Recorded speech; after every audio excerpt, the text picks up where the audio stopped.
Ang daming isda, abot tanaw lang.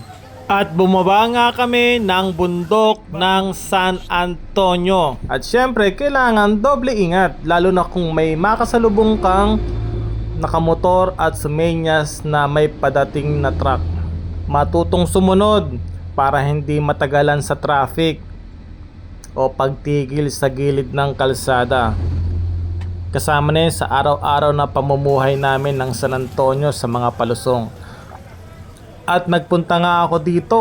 At totoo nga, merong water world sa banda rito.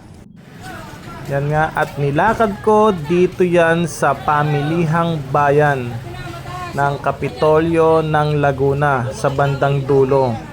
Papunta ng Unisan. Shout out Unisan, baka naman. Pero sa palagay ko, nabawasan din ang customer nila ng ilang buwan na dahil sa perwisyong bahang ito. Lalo na siguradong may amoy pa ang tubig dito. Kawawa naman yung mga nakatira dito. Ilang buwan nang nagtitiis sa baha. At tingnan nyo naman ang tagal-tagal na yan. Lalo na ngayon, tag-ulan na naman. Ayun nga may mga nagbabangka na. Dahil siguradong mas malalim dun sa bandang dulo.